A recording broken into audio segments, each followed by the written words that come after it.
Hello students, welcome to computer. आज हम DSA के अंदर पढ़ने वाले हैं ट्रीज। ट्रीज में हम ये देखने वाले हैं कि एक्चुअली ट्रीज होता क्या है, इसमें क्या क्या टर्मिनोलॉजी है, क्या क्या कॉन्सेप्ट है और किस तरह से हम इसको पाइथन कोड के अंदर इम्प्लीमेंट कर सकते हैं। तो इस टॉपिक में ये सारे हम कवर करने वाले हैं। तो लेट्स स्टार्ट। सो स्टूडेंट्स, जैसे आप देख पा रहे हैं यहाँ पे ट्री की इंफॉर्मेशन दी गई है।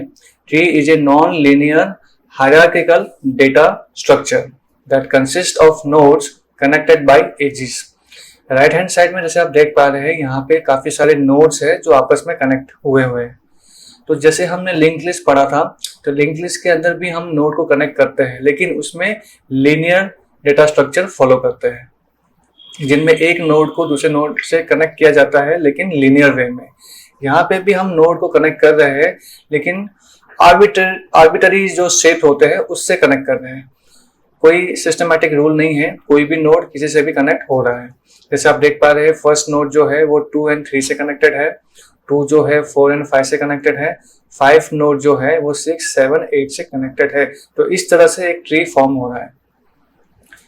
तो आगे हम ये देखेंगे क्या क्या ट्री के टर्मिनोलॉजी है, ये हमें समझना बहुत ही ज्यादा जरूरी है। तो सबसे पहले स्टार्ट करते हैं रूट से और फिर क्लॉकवाइज आगे बढ़ेंगे। आगे एज है, then parent, child, siblings, degree, internal node, leaf node, level, height, depth, subtree and forest. इन सब के जो मीनिंग है वो क्या क्या है इस ट्री डीएसए के अंदर, ये हम सीखने वाले हैं। Let's start. सबसे पहले हम समझेंगे रूट के बारे में। अब रूट क्या होता है, तो जैसे आप यहाँ पे एक डायग्राम देख रहे हैं, ट्री देख रहे हैं, तो इसमें जो पहला नोड है ए, इसको कहते हैं root. The first node from where the tree originates is called as a root node. तो जहां पे ट्री आपका शुरू होता है जिस नोड से, उसको हम रूट नोड कहते हैं। In any tree there must be only one root node. Tree के अंदर एक ही रूट नोड हो सकता है, one and only one. Third point में ये लिखा है we can never have multiple root nodes in a tree data structure. ठीक है, एक ही होता है, एक से ज्यादा नॉट पॉसिबल। सो यहाँ पे ए इज द रूट नोड, बाकी सब जो है उनके अंदर से कनेक्टेड है। तो रूट नोड आपको समझ में आ गया होगा। नेक्स्ट है एज। तो जैसे आप यहाँ पे ट्री देख पा रहे हैं, यहाँ पे जो भी दो नोड के बीच में जो कनेक्शन है, ये जो लाइन है जो बोल्ड में आपको दिखाई दे रही है, इसको हम कहते हैं यहाँ पे edge. The connecting link between any two nodes is called as a edge. In a tree with n number of nodes there are exactly n-1 number of edges. जितने हमारे पास नोड होते हैं उससे एक कम होते हैं टोटल एजेस। ये fundamental आपको थोड़ा सा याद रखना होगा। ठीक है, एज के बारे में समझ में आ गया।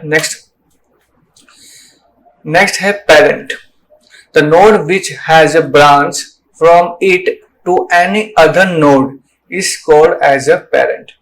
एक नोड जो दूसरे नोड से ब्रांच होके निकलता है उसको हम कह सकते हैं, जो ब्रांच जहां से होता है वहां से वो होता है parent node. In other words, the node which has one or more children is called as a parent node. Node जिसका एक या एक से ज्यादा चाइल्ड है, चिल्ड्रन है, उसको हम कह सकते हैं parent node. In a tree a parent node can have any number of child nodes. कितने भी नंबर्स ऑफ चाइल्ड हो सकता है, एटलीस्ट एक होना चाहिए तो पेरेंट कहा जाएगा। अब जैसे यहाँ पे देखिए, यहाँ पे मल्टीपल पेरेंट्स है। जैसे अभी ए की बात करें तो A is the parent of B and C node,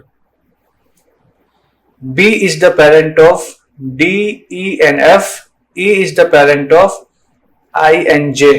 Similarly, C is the parent of G and H and G is the parent of only K. I, J, K ये कोई भी पेरेंट क्लास नहीं है, ये तीन को छोड़ के बाकी सब, हाँ F को भी छोड़ के और H को भी छोड़ के। तो I, J, F, K, H ये सारे लीफ नोड होते हैं जो आगे हम पढ़ेंगे। ये सब पेरेंट नहीं है, D भी नहीं है, सॉरी। तो यहाँ पे यही चीज को यहाँ पे लिखा है, A is the parent of B and C, B is the parent of D, E, F, C is the parent of G and H, E is the parent of I and J and G is the parent of K. ठीक है, hope आपको समझ में आ रहा होगा। Next है child node. जैसे हमने पेरेंट समझा तो उसका अपोजिट चाइल्ड समझ लो। तो node which has a descendant of some node is called as a child node. ठीक है, जैसे कि यहाँ पे ए जो है उसके दो चाइल्ड हैं, बी एंड सी।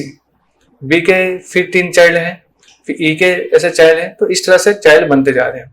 अब हम कहे कि ये पर्टिकुलर नोड किसका चाइल्ड है, तो वो भी हम आइडेंटिफाई कर सकते हैं। जैसे डी की बात करें तो D is the child of B, E is the child of B, F is the child of B, I is the child of E, ऐसे B is the child of A and C is also the child of A.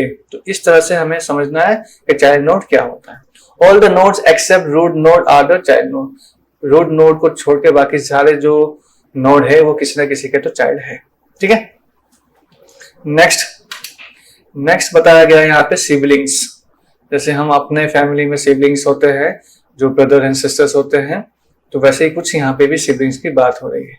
Nodes which belong to the same parent are called as a siblings.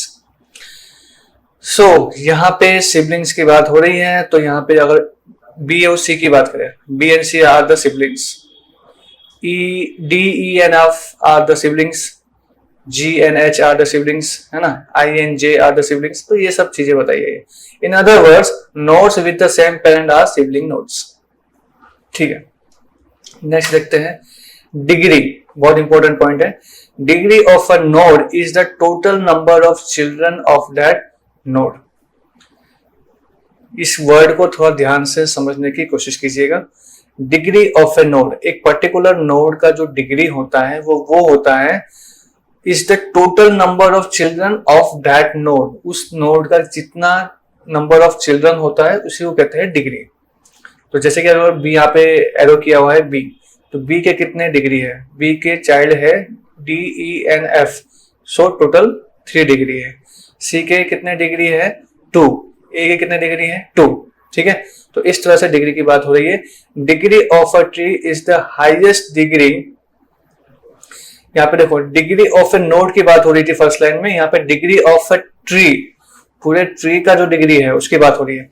Degree of a tree is the highest degree of A node among all the nodes in the tree। ऐसा कोई node जिसके पास degree सबसे ज्यादा है उसको ही कहा जाता है degree of the tree. Hope आप समझ गए होंगे। अब यहाँ पे सभी नोड की डिग्री को लिख के मेंशन किया है। तो यहाँ पे देखिए सबसे मैक्सिमम है 3, तो 3 is the highest degree, so we can say it is the degree of a tree. Okay fine. Next point है इंटरनल नोड। इंटरनल नोड क्या होता है? The node which has at least 1 child is called as an internal node. Node जिसका कम से कम एक child होना चाहिए उसको हम कहते हैं internal node. Internal nodes are also known as a non terminal nodes. ऐसा नोड जो टर्मिनल नहीं है, टर्मिनल मतलब जो लास्ट नोड नहीं है, जो लीफ नोड नहीं है actually. Every non-leaf node is an internal node। Simple सी भाषा में ये समझ सकते हैं, जो लीफ नोड नहीं है वो सारे इंटरनल नोड्स है। जैसे कि आप यहाँ पे डायग्राम में देखिए, तो B is the internal node क्योंकि उसके 3 चाइल्ड है। E is also the internal, C is also internal, G is also internal node, but H is not the internal। I and F, D, I, J, F are not internal. ठीक है, तो इस तरह से समझ सकते हैं। या node A B C E N G are the internal nodes. Okay fine. Next आता है लीफ नोड। अब जैसे नॉन लीफ जो था इंटरनल था, वैसे जो लीफ नोड है और जिसका आगे कोई चाइल्ड क्लास नहीं है, कोई नोड्स नहीं है, उसको हम कहते हैं लीफ नोड। जैसे ये डी है, आई है, जे है, एफ है, के है and H R leaf node. ठीक है, यहाँ पे लिखा भी है कुछ इस प्रकार से, the node which does not have any child is called as a leaf node. Leaf node are also called as external nodes और टर्मिनल नोड्स। ठीक है, एक्सटर्नल नोड कह सकते हैं, टर्मिनल नोड कह सकते हैं, क्योंकि नॉन टर्मिनल जो था वो इंटरनल था, तो ये एक्सटर्नल है। ओके ठीक है, नेक्स्ट लेवल। अब लेवल का मतलब क्या है ये आपको अभी समझ में आ जाएगा। In a tree each step from top to bottom is called as a level of the tree. जैसे टॉप से लेकर बॉटम तक देखिए कितने लेवल्स बन रहे हैं। This is 0 level, this is 1 level, 2 level, 3 level. तो यहाँ पे लेवल 3 तक जा रहा है। The level count starts from 0 and increments by 1 at each level or step. Hope आप समझ गए होंगे कौन से लेवल को क्या कहते हैं। नंबर शुरू होता है 0 से और फिर एक एक लेवल के हिसाब से। तो इस ट्री का कितना लेवल है? 3। ओके, नेक्स्ट क्या है? नेक्स्ट आता है height. Total number of edges that lies on the longest path from any leaf node to the particular node is called the height of that node. अब देखिए यहाँ पे जो B की बात हो रही है, अगर B का हाइट कोई पूछे तो आपको देखना है कि इस B से शुरू करना है और नीचे की तरफ जाना है, जहां पे उसका लॉन्गेस्ट पाथ जो उसका लीफ नोड तक जाना है। तो 1 2 एज आए लीफ नोड तक, यहाँ पे जाकर तो भी 2 ही आएगा, तो कहीं पे भी जाओ एक ही बात है। दिस टोटल 2 एजेस है, तो बी की हाइट हो गई 2। अगर ए की हाइट गिननी हो तो ए की हाइट में आप अगर इस तरफ जाते हो लेफ्ट साइड, तो ये हो गया 1 2 3 होगा। अगर यहाँ पे 1 2 लिखोगे समझोगे तो ये 2 ही हो गया, तो 2 में खत्म हो गया। बट यहाँ पे अगर आप जाते हो this is 1, this is 2, this is 3, तो मैक्सिमम 3 हो रहा है, तो 3 को कंसिडर करेंगे, तो ए की हाइट हो गई 3। सिमिलर यहाँ पे देखो एच की अगर हाइट माने तो कोई यही नहीं, इट इज 0। तो इस तरह से height of a tree is the height of the root node. Height of a tree की हाइट क्या है? ट्री की हाइट बोल रहे हैं। अगर नोड की हाइट बोलेंगे तो उसका नोड से लीफ नोड तक देखना है, लेकिन ट्री की हाइट बोलते हैं तो रूट नोड से काउंटिंग करनी है आपको लीफ नोड तक। जो मैक्सिमम नंबर जिसका रहेगा वो होता है height of a tree. Height of all leaf node are 0। ठीक है, ये तो समझ में आ ही जाता है। नेक्स्ट है depth. Total number of edges from root node to a particular node is called as depth of that node. तो नोड की डेप्थ की बात हो रही है, ट्री की नहीं, नोड की। जैसे अभी यहाँ पे नोड की डेप्थ देखना है बी, तो बी से हम रिवर्स जाएंगे रूट नोड तक। जैसे हम हाइट में उस पर्टिकुलर नोड से लेफ्ट नोड तक जा रहे थे, नीचे की तरफ जा रहे थे, यहाँ पे ऊपर की तरफ जाना है, तो बी से आप ऊपर काउंटिंग करो तो आपको 1 मिल रहा है, 1 डेप्थ है। ये एच से अगर आप जाते हो रूट नोड की तरफ तो यहाँ पे 2 एज होते हैं, तो दिस इज कॉल्ड 2। ऐसे हम अगर यहाँ पे बात करें के की, तो के से जी होगा, जी से भी सी, सी से ए, तो 1 2 3, तो 3 होगा, तो के की डेप्थ होगी 3। Depth of a tree is the total number of edge from root node to a leaf node is the longest path. ठीक है, तो डेप्थ ऑफ द ट्री तो समझ में आ गया होगा। रूट नोड से लास्ट जो लीफ नोड है सबसे लॉन्गेस्ट जो होगा वो होगा डेप्थ। ओके, डेप्थ और height of a tree almost same ही होता है। ठीक है, depth of the root node का डेप्थ और रूट से रूट जाएंगे तो 0 ही होगा, तो that is 0 always. The term level and depth are use interchangeably. ठीक है, लेवल और डेप्थ को एक तरह से यूज किया जा सकता है, तो ये वर्ड थोड़े सिमिलर ही होते हैं, तो इसको आप समझ लीजिए। तो यहाँ पे सारे ईच एंड एवरी नोड का डेप्थ दिया हुआ है, आप इसको पढ़ के समझ सकते हैं। नेक्स्ट बताया गया है सब ट्री। तो पर्टिकुलर ट्री में से अगर कुछ हिस्सा हम निकाल देते हैं that is called sub tree. In a tree each child from a node forms a sub tree recursively. Every child node forms a sub tree and it is called parent node. Sorry, on it's parent node, मतलब जैसे कि ये एक हिस्सा हमने निकाल लिया तो ये एक सब ट्री हो गया जिसमें रूट ये रहेगा, बाकी सब उसके चाइल्ड के फॉर्म में बनेंगे। तो एवरी रूट के जो चाइल्ड है उसको हम सब ट्री में डिवाइड कर सकते हैं, जैसे कि इसको कर दीजिए, इसको हटा दीजिए, तो इट बिकम्स चाइल्ड। तो ऐसे सब ट्रीज बन सकते हैं एक ट्री में से मल्टीपल्स। नेक्स्ट टर्म आता है forest. Forest is a set of disjoint trees. Multiple trees है जो जॉइंट नहीं है, एक दूसरे से कनेक्टेड नहीं है, ऐसे मल्टीपल ट्रीज को कलेक्ट किया जाता है तो बनता है फॉरेस्ट। जैसे हम कह सकते हैं जो जंगल की बात होती है, तो वैसे ही कुछ फॉरेस्ट की बात यहाँ पे हो रही है।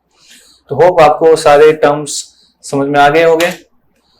तो कोई भी प्रॉब्लम हो, कोई भी दिक्कत हो तो आप मुझे पूछ सकते हो। इसके प्रैक्टिकल भी देखेंगे, इसके कुछ टर्म्स और भी है, ट्रावर्जल्स के टर्म्स, इम्प्लीमेंटेशन के टर्म्स, वो हम आने वाले वीडियो में जरूर पढ़ेंगे। तो आज के वीडियो में इतना ही है, अगले वीडियो में फिर मुलाकात होगी, तब तक के लिए goodbye, take care and thank you.